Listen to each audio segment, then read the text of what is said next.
There's a version of divorce that nobody talks about. It's when you live in the same house and you still share a last name, but internally, something is different. Quiet divorce is not drama, it's more like resignation. But numb is not peace. But peace comes from resolution, from clarity. Numb comes from shutdown. She didn't stop caring, she stopped overcompensating, holding everything together while slowly disappearing. It actually isn't love, it's self-abandonment with a strong work ethic on the side. So I want to talk about something today that I have been sitting with for a while, not because it's new, but because it keeps showing up and we need to talk about it again. I see this in my coaching clients, in conversations with friends, in women that I know from church, from my neighborhood, from the larger circles that I move in. Even in the DMs that I get from women that I've never met who found me talking about this somehow, and they felt like someone was finally saying what they've been thinking. It keeps coming up over and over in different rooms with different women, in different seasons of life, and almost always it comes up quietly, in a lowered voice, as an aside, after the real conversation is supposedly over and someone says it almost like an afterthought. They say, honestly, I think I've just given up. And then they look at me like they're not sure what they're supposed to say next. And like they weren't even sure they were supposed to say that out loud. I want to talk about that today because I've realized that this is the conversation that is happening just in whispers, in the spaces between the real answers that women give when someone asks how they're doing and the fake ones they say on the surface.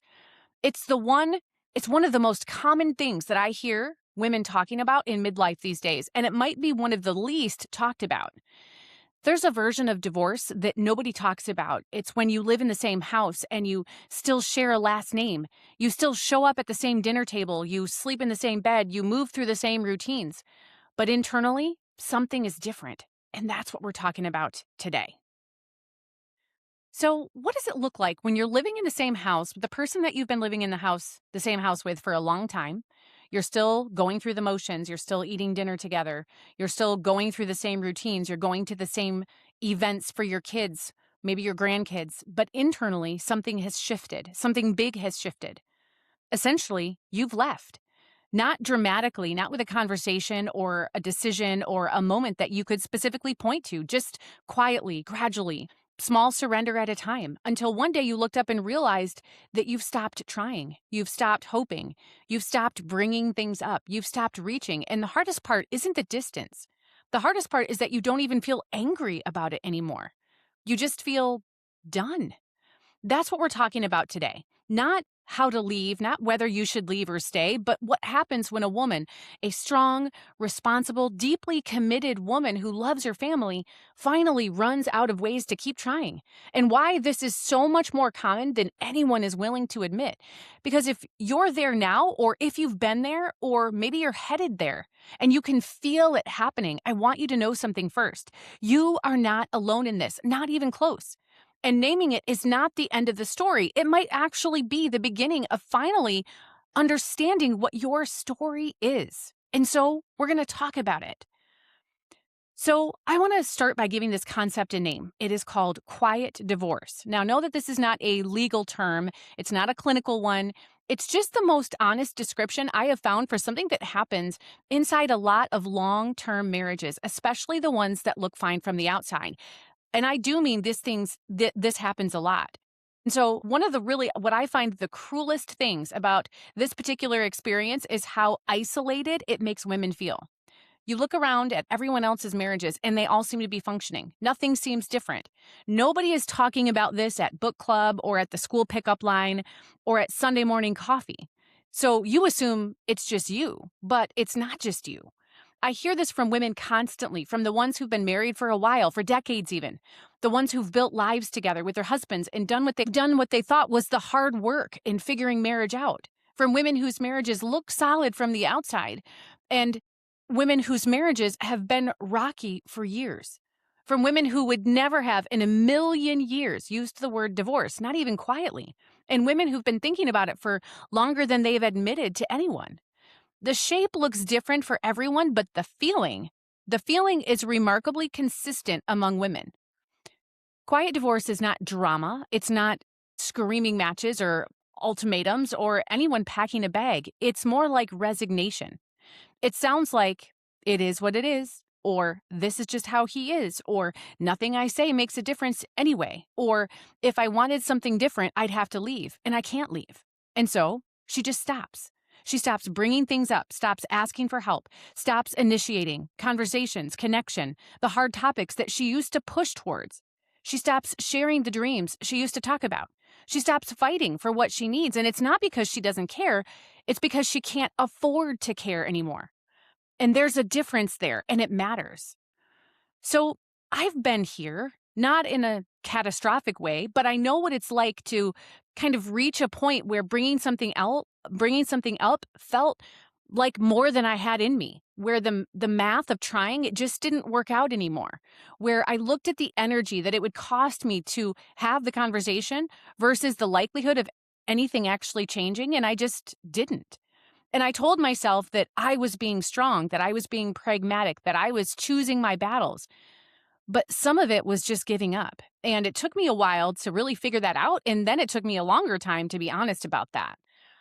What it looks like from the inside is that she's not cold, she's not cruel, she's not checked out in the ways that people imagine. She still does all the things, she still shows up, she still manages and organizes and holds the household together, but something internally has gone quiet. It's the hope, it's the reaching, it's the part of her that used to believe that this could be different. And here's the nervous system piece, because this isn't about weakness or giving up in the way that we usually mean it. When a woman reaches quiet divorce, her nervous system has made a calculation. It has decided that continuing to invest herself emotionally in something that keeps not changing is more painful than the alternative. And so your nervous system actually shuts the door. And again, it's not out of cruelty, it's out of survival. She cannot carry the marriage and rescue herself from burnout at the same time. And so she chooses herself, not loudly, not with a declaration, but by quietly withdrawing the emotional energy that was never being returned. Quiet divorce is a survival response, not a character flaw, not a failure. It's a nervous system that finally said, we cannot keep bleeding out like this. And so I want to introduce a concept that I think explains a lot of what's happening in long-term marriages, especially for the woman who has been doing most of the emotional work for a very long time. It's called learned futility. Here's the basic idea. When we try something, reach out, bring something up, ask for change, express a need, and nothing happens, we learn something. We learn that trying doesn't work. Do that enough times over the years, and the brain stops generating the impulse to try at all. Not because the person is weak, but because the brain is efficient, and it stops investing energy in behaviors that have a consistent track record of producing nothing. And so effort starts to feel pointless. Hope starts to feel naive. Trying starts to feel humiliating, like reaching for something you already know isn't going to be there. I think about the women that I've coached through this, the conversations that start as being about something else entirely. We're talking about productivity or their schedule or their morning routine.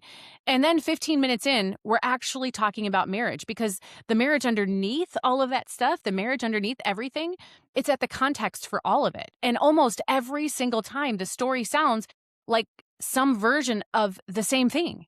For strong women, the ones who are responsible and thoughtful and genuinely invested, she didn't give up easily. She didn't give up quickly.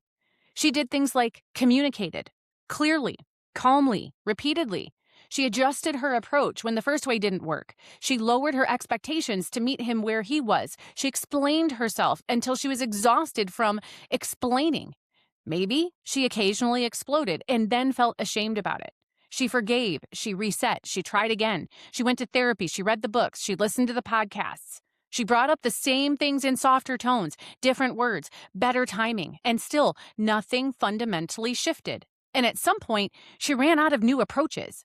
And with the approaches went the belief that change was possible. And what replaced it wasn't anger. It was numbness. Anger means that you still believe something could be different. Numbness? It means that you've stopped believing. That's the shift. And most women can't tell you exactly when it happened. I've coached women who can name the exact moment in things, but not in this typically. Sometimes they know a general timeline, and it never, or very rarely, was a result of a dramatic fight. It usually is something small, like forgetting to unload the dishwasher. Maybe he didn't notice something she'd been carrying for months. He made a joke at the wrong time. He forgot something that mattered to her for the 100th time, and instead of feeling hurt, instead of feeling that familiar sting of disappointment, she just felt nothing. And she thought, oh, so this is where we are now. And then she went on and made dinner. Well, if you are in midlife and if you are married, listen up. You need this resource. I've got a new free guide, and it's called He Doesn't Get It Yet: How to Help Him See What You're Carrying Without Starting Another Fight. This free guide is going to help you identify what's really weighing on you, the invisible and the visible. It's going to help you understand why he hasn't noticed and why that's not entirely his fault. It's going to help you find language that helps him see what he's been missing. And it's going to help you start a conversation that might actually lead to real change. Because if your marriage feels like it's on life support, I want you to know that most husbands, they actually do want to show up for their wives. They just don't know how. They're still operating from the old playbook, and no one has even told them it's outdated. You can grab this free guide at Midlife Marriages Free Guide, or check the show notes on this episode. What strikes me about this every time I hear it is how ordinary the moment is. It's not a blowout. It's not a betrayal. It's just a Tuesday and something quietly closed. And then she carries that closed thing around for months, sometimes years, not sure what to do with it, not sure she's allowed to name it, not sure anyone would understand it if she did. But when I name it in a coaching call, when I say it sounds like you've given up inside this marriage, the response is almost always the same. Huh. Yeah, I guess that's it. That's exactly it. And I know that this is what needs to be named because she's not the first and she won't be the last. This is happening in living rooms and bedrooms and minivans all over the place. Women carrying this quietly, convinced they're the only ones. The moment of numbness. It doesn't announce itself. It doesn't feel like a decision. It feels like finally stopping something that was hurting you. And for a moment, it feels like relief. That's what makes it so easy to settle into and so hard to recognize for what it actually is. But here's where I want to be honest with you. I understand the relief of numb. I really do. When you've been hurting for a long time, when hope has been disappointed enough times that it starts to feel dangerous, the absence of feeling can feel like finally being safe. But numb is not peace. They feel similar on the surface. Both are quiet, both are still, both are the absence of the pain that you were in before. But peace comes from resolution, from clarity, from something having been worked through or accepted or genuinely released. Numb comes from shutdown. And here's what's living in that shutdown looks like, and it's what it actually costs, because I don't think we talk about this honestly enough. When you go numb in your marriage, you don't just go numb to him, you go numb in general. The same emotional shutdown that protects you from the disappointment of an unresponsive partner, it also turns the volume down on everything else. Your joy, your desire, not just for him, but for your life, your vitality, the parts of you that used to want things and dream about things and feel alive about things. You stop fighting, but you also stop connecting, not just with him, but with yourself. And what's left is just kind of this existing. You function, you manage, you hold everything together. You show up for the kids and the grandkids and the house and the job and the calendar.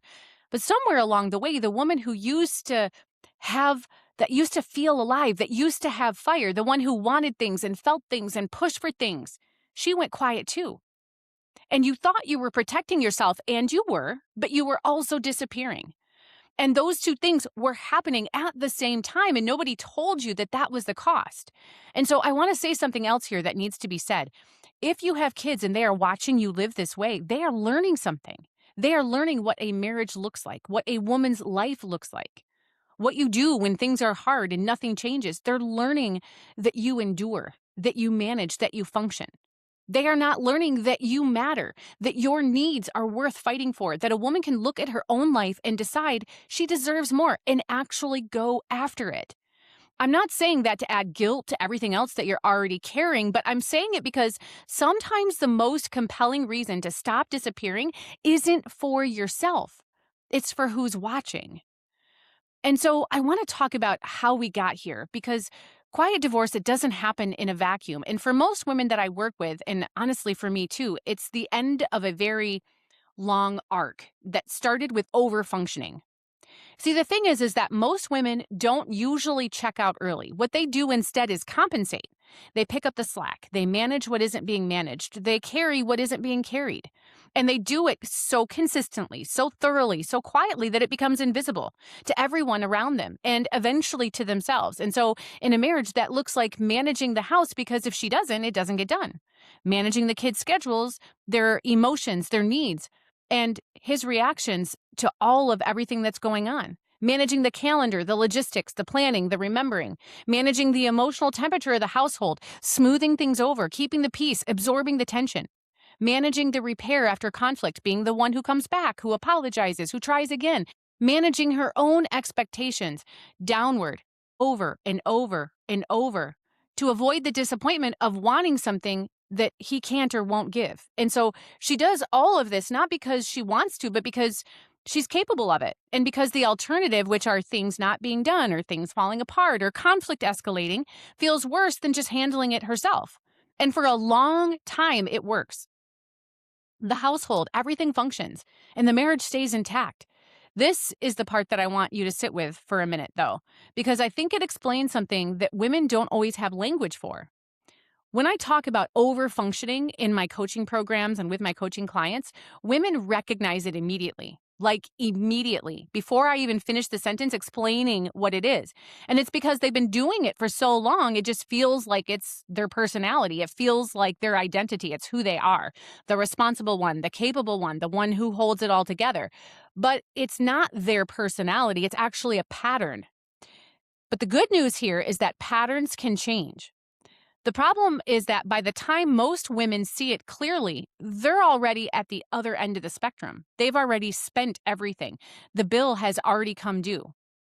Every time she puts up what he puts down, she spends something. Every time that she manages his emotional world on top of her own, she spends something. Every time she lowers her expectations and tells herself it's fine, she spends something.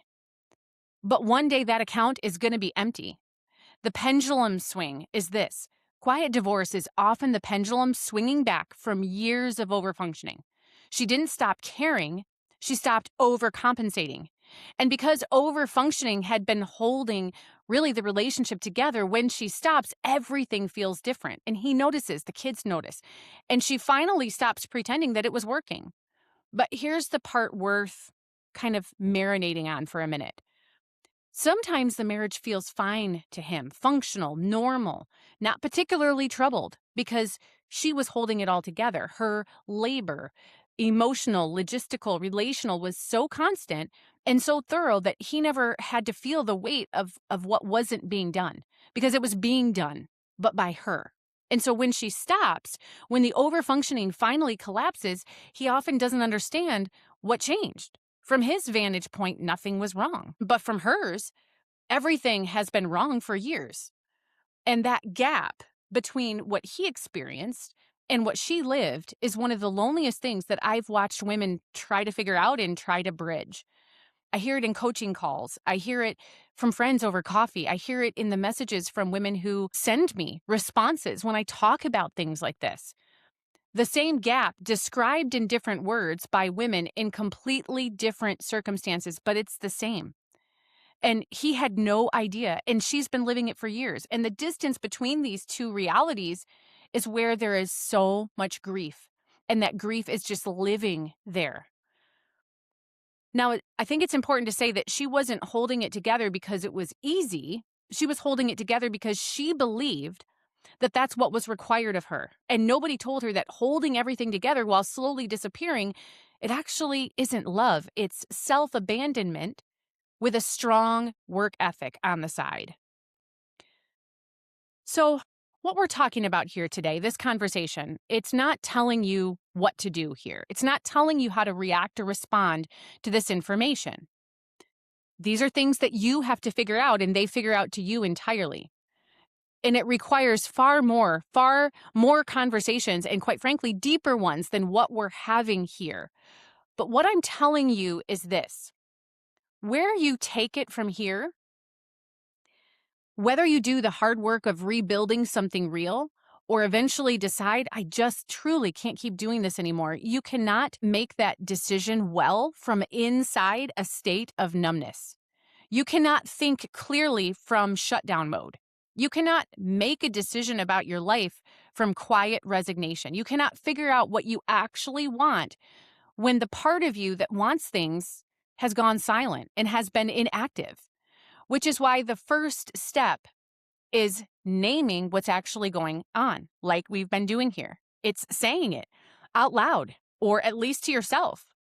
I have given up and I've stopped trying and I'm not okay with how things are. And I've been pretending and I've been doing this for so long because it feels easier than the alternative. This isn't you being dramatic or difficult. It's actually an honest kind of conclusion. And honesty is the only place that anything real can start. One of the things that I've noticed in coaching and just in conversations with friends, in the women who reach out after I have conversations like this somewhere, is that the moment of naming it, it almost brings this relief before it brings anything else. Before you need answers, before you need a plan, you just have this amazing relief because you've been carrying the weight of this unsaid thing for so long that having a name for it and being able to identify it, just being able to say what's actually happening, it takes something heavy off. And so that's where we start with the words that we've been saying here today, with the honest acknowledgement. And then from that place, then you can actually figure out what comes next. So here's the question that's really going to be worth sitting with. What would it look like to stop overfunctioning without emotionally exiting? Those are two different things. Most women go from one extreme to the other, from managing everything to checking out entirely. But there actually is a space in between, a place where you stop carrying what isn't yours, stop compensating for the things that he's not doing, stop holding the marriage together by yourself, and instead hold yourself together. That's a different posture, and it changes the dynamic in ways that overdoing it and withdrawing will never do. So what's the difference then between a boundary and a wall? A wall keeps everything out, including the possibility of something being different. A boundary says, I'm available for this, but I'm available only for something real. Here's what we need to know. The way that the relationship has been functioning and really quiet divorce, it builds walls. Recovery, whatever form that takes, requires being willing to put up boundaries instead. And that's the harder thing to do. But it also keeps a pathway open in ways that walls don't. So here's the question. What conversations have you stopped having because you decided that nothing would change?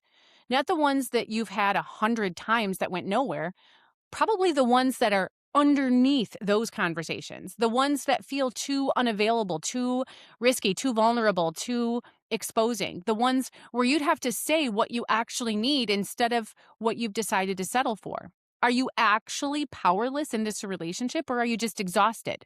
Because those can feel identical from inside this state of learned futility. They actually aren't the same thing. Powerless means there is genuinely nothing to be done. Exhausted means that you've run out of capacity. And capacity, unlike power, can be rebuilt. So I'm not promising that rebuilding your capacity is going to fix your relationship. It might not, right? He has to make that choice too. And that part is out of your control. But your part, your understanding that I'm exhausted, which is because I'm out of capacity, that is what will start to fix you. And it will give you back the clarity to see what you're actually dealing with and to make a decision from that place and figure out what comes next from that place instead of in this brain fog of quiet resignation that's probably been there for so long it's got cobwebs. It is what it is sometimes just grief in disguise, but a lot of women say it. It sounds like you're accepting it. It sounds like acceptance. But often it's the language that we use when we've stopped allowing ourselves to want something different, because wanting something different has become too painful. And so that's not the same as peace. That's protected heartbreak. And that deserves to be named too. So I started our conversation here today by telling you that this keeps coming up everywhere in my coaching calls, in my friendships, in the circles that I move through, in women that send me DMs on Instagram. But women keep saying it in this lowered voice as an afterthought, like they're not sure they're actually allowed to talk about this. And so I want to end our conversation here today by saying this. The fact that these conversations are happening everywhere, it doesn't actually make it okay, but it does mean that you're not alone, not even a little bit. You don't have to throw everything out and start over, but you also don't have to keep disappearing inside your own life. If this has resonated with you, if you find yourself that you might be in a state of learned futility or maybe in a state of quiet divorce, if you've heard yourself in any part of this, I want you to know something. The fact that you've gone quiet, it doesn't mean that you're broken. It probably almost certainly means that you're tired, at least first. It means you're tired, really tired. And the return on that investment isn't what you needed it to be. And it means that numb is also not your final resting place. It's a place that you went to survive, and at some point when you're ready, it's a place that you can choose to leave. Not by going back to overfunctioning, not by trying harder or caring more or explaining yourself better, but by getting honest with yourself first about what you've been carrying, about what you've been pretending, about what you actually need, not what you've decided to settle for. And then from that honest place, deciding how you want to show up in your own life, in your own relationships. That's what you need to decide. It isn't actually that you need to decide a verdict on your marriage at all. It's a decision that you need to make to return to yourself and to figure that out. And know that this isn't necessarily going to be easy, but just because something is hard, it doesn't mean that it's wrong. It just means that it's hard and that you've got some figuring out to do. But what we've done here today is we've given you the tools and the words to use that are going to help you do that. I love helping women find the words to name what they feel, but what they can't verbalize. And the thing is, when you can't verbalize it, when you can't verbalize it, you don't know what you're fixing. I talk about how this is actually diagnosing the problem instead of treating the symptom. And this is so important. Well, if you are in midlife and if you are married, listen up. You need this resource. I've got a new free guide, and it's called He Doesn't Get It Yet: How to Help Him See What You're Carrying Without Starting Another Fight. This free guide is going to help you identify what's really weighing on you, the invisible and the visible. It's going to help you understand why he hasn't noticed and why that's not entirely his fault. It's going to help you find language that helps him see what he's been missing. And it's going to help you start a conversation that might actually lead to real change. Because if your marriage feels like it's on life support, I want you to know that most husbands, they actually do want to show up for their wives. They just don't know how. They're still operating from the old playbook, and no one has even told them it's outdated. You can grab this free guide at Midlife Marriage's free guide, or check the show notes on this episode. So what I want to share with you is I want to share with you an awesome way that you can begin this conversation, that you can begin getting your words, getting your diagnosis, and figuring out what's actually going on. I've got a great guide for you. It's totally free, and you can download it at midlifemarriagesfreeguide.com. It's called What I Wish My Husband Knew, and before you have a conversation with your husband, it's going to help you, again, understand what's happening in your own mind so that then you can find the words and you can share what I wish my husband knew. So go to midlifemarriagesfreeguide.com to grab yours. There's also a link down in the notes below. So this was a hard conversation. This was a deep conversation, but it's one that I know is worth having. And that's why I have these kinds of conversations here, because somebody needs to be having them. We don't have to sit and feel like we're alone. We don't have to sit and think that what we're experiencing is one thing when it's actually a totally different thing. If this resonated with you today, share it with someone else that you know needs to hear it. And make sure that you go grab that free guide. It's going to be an excellent place to start. Until we talk again, make it a great day.